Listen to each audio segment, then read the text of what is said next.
আমিন। সম্মানিত সুধী, হযরতুল আল্লাম শহীদ মরহুম আল্লামা দেলওয়ার হোসেন সাঈদী রাহিমাহুল্লাহ, ওনার স্মৃতি বিজড়িত আজকের এই ঐতিহাসিক প্যারেড ময়দানের তাফসিরুল কোরআনের প্রোগ্রামে সব আছে।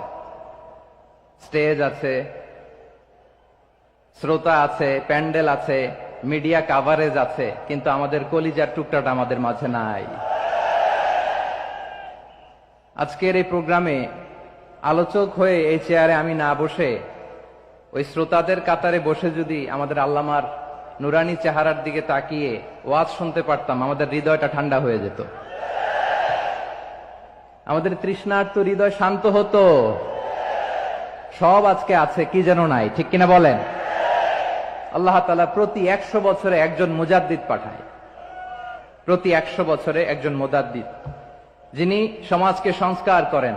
আল্লামা দেলওয়ার হোসেন সাঈদী রাহিমাহুল্লাহ ছিলেন তেমন একজন মুজাদ্দিদ। চিৎকার করে বলেন ঠিক কিনা?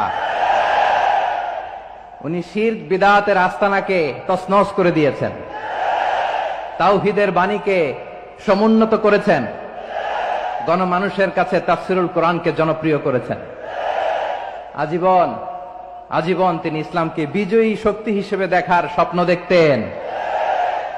এত প্রাঞ্জল ভাষা, এত চমৎকার আধুনিক প্রেজেন্টেশন, গণমানুষের কাছে কোরআনের তাফসিরকে এভাবে জনপ্রিয় করে তোলার মতো ব্যক্তিত্ব আল্লামা সাঈদী ছাড়া দ্বিতীয় কেউ এই বাংলার ভূখণ্ডে নাই। এই যে তাফসিরুল কোরআন, এই যে টার্মিনোলজি, এই টার্মটাই উনি আসলে জনপ্রিয় করেছেন। আমরা আগে জানতাম না যে এভাবে তাফসির করা যায়, এভাবে scientific indications of the Holi কোরআনকে মানুষের কাছে পেশ করা যায়, এভাবে এত জীবন ঘনিষ্ঠ করে, এত ইন্টারেক্টিভ করে কোরআনের কথাগুলো মানুষের কাছে উপস্থাপন করা যায়। উনি অন্যায়ের বিরুদ্ধে সবসময় সোচ্চার ছিলেন, প্রতিবাদী কণ্ঠস্বর ছিলেন।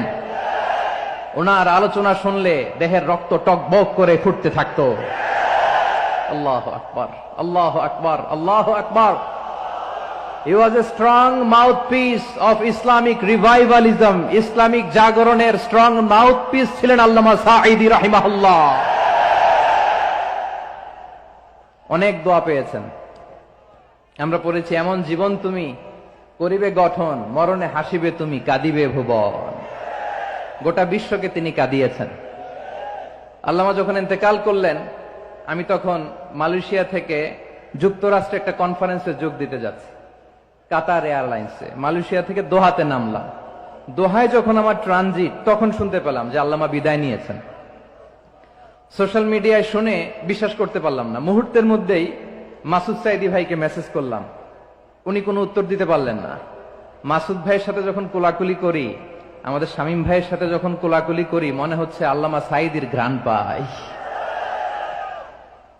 শরীরটা লিটারালি কাঁপছিল, নিজেকে মানাতে পারছিলাম না, বিশ্বাস করতে পারছিলাম যে আসলে আল্লামা বিদায় নিয়েছেন। ইন দ্য মিন টাইম আমার সেকেন্ড ফ্লাইট, দোহা টু নিউ ইয়র্ক, 12 ঘন্টার ফ্লাইটে উঠলাম। ইন্টারনেট থেকে বিচ্ছিন্ন হলাম। নামার পরে শুনলাম আল্লাহু আকবার, যেখানে ওনাকে কবরস্থ করার কথা ছিল সেখানেও কবর দিতে দেয়া হয় নাই। ছবিগুলো দেখতে লাগলাম, হাসিমাখা মুখ, হাসিমাখা নিথর দেহটা, মরণে হাসিবে তুমি, কাঁদিবে ভুবন। From east to west, from north to south, the entire globe, গোটা বিশ্ব ওনার জন্য কেঁদেছে, গোটা বিশ্ব কেঁদেছে। কাবার গিলাফ ধরে ধরে মানুষ চিৎকার করেছে। এর চেয়ে শ্রেষ্ঠ মৃত্যুকার হতে পারে? আমাদের আল্লামার আর কি পাওয়ার ছিল বলেন? আর কি পাওয়ার ছিল? কুল্লু নাফসিন যায়িকাতুল মাউত, যারাই দুনিয়াতে আসবে তারা ইন্তেকাল করবে, এটা আমরা মেনে নেই, এটা আমরা জানি।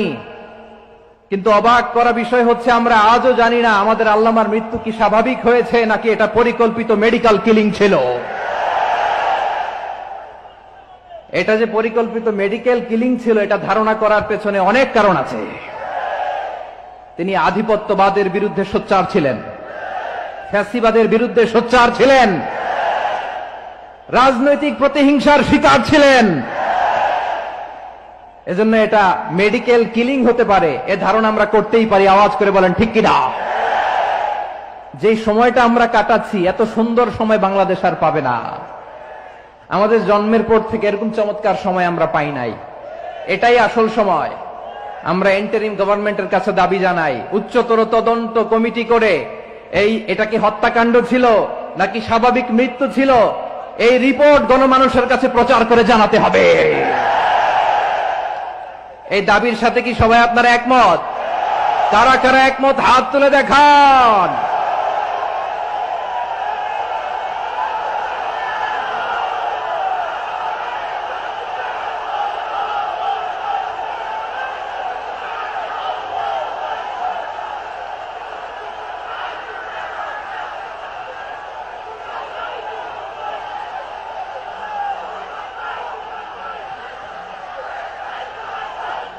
আমার প্রিয় ভাইয়েরা,